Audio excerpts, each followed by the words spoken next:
Hi అండి, welcome back to my channel. బెండకాయ చట్నీ చేసుకోవడం ఎలా, దానికి కావాల్సినవి నేను పచ్చిమిర్చి, బెండకాయ, టమాటో, కొంచెం కొత్తిమీర. ముందుగా పచ్చిమిర్చిని వేయించుకొని పెట్టుకున్నాను. బెండకాయలను కూడా శుభ్రంగా కడిగి చిన్న చిన్న పీసులుగా కట్ చేసుకొని వేయించుకొని పెట్టుకున్నాను. టమాటా కూడా వేయించుకున్నాను. ఒక స్పూన్ ఆయిల్ వేసుకొని ఒక పావు స్పూన్ ధనియాలు, పావు స్పూన్ జీలకర్ర, కొత్తిమీర, వెల్లుల్లి రెబ్బలు వేసుకొని వేయించుకున్నాను. ఇప్పుడు మిక్సీ పట్టుకుందాము. ముందుగా పచ్చిమిర్చిని ఒక మిక్సీ గిన్నె తీసుకొని మిక్సీ పట్టుకుందాము. పట్టాక చూద్దాం. టమాటాలు వేయించుకునేటప్పుడే ఒక పావు స్పూన్ సాల్ట్ కూడా వేసుకున్నానండి. చిక్కడంతా పసుపు కూడా వేసుకున్నాను. పూర్తిగా చల్లారనివ్వాలి.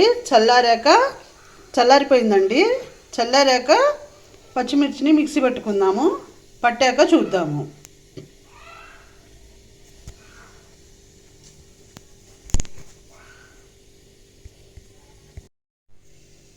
ఈ విధంగా మిక్సీ పట్టుకున్నాక ఇందులోనే బెండకాయ ముక్కలు కూడా వేసుకుందాము.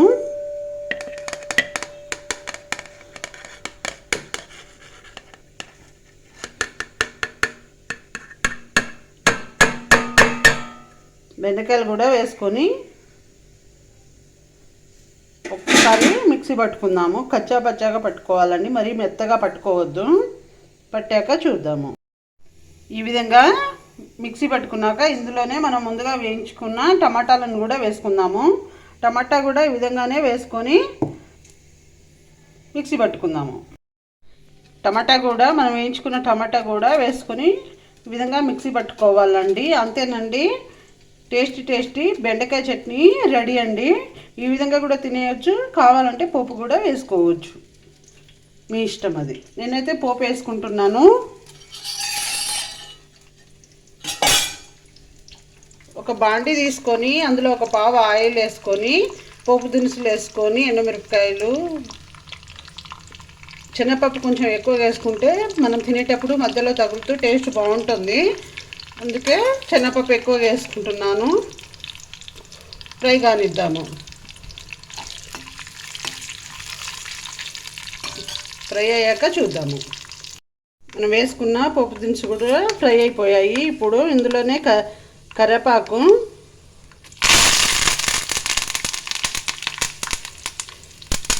కొంచెం ఇంగువ, మీ ఇష్టం అండి. ఇంగువ నేను టమాటాలు వేయించుకునేటప్పుడే టమాటాలు పుల్లగా ఉన్నాయండి, అందుకే నేను చింతపండు వేసుకోలేదు. టమాటాలు వేయించుకున్నప్పుడే సాల్ట్ వేసుకున్నాం కాబట్టి సరిపోయిందండి. ఆ సాల్ట్ సరిపోకపోతే కొంచెం కలుపుకోండి, మీ ఇష్టం. పోపు కూడా, తాలింపు కూడా వేగిపోయాయి. ఇప్పుడు మనం మిక్సీ పట్టుకున్న చట్నీ వేసుకుందాము.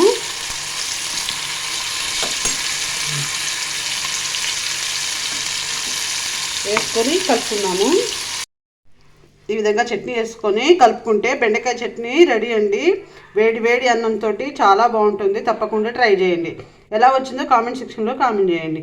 అంతేనండి, మా వీడియో కనుక మీకు నచ్చినట్లయితే లైక్ చేయండి, షేర్ చేయండి, సబ్స్క్రైబ్ చేసుకోండి. కింద ఉన్న బెల్ ఐకాన్ ప్రెస్ చేస్తే మా నోటిఫికేషన్లు మీకు వస్తాయి. Thank you very much.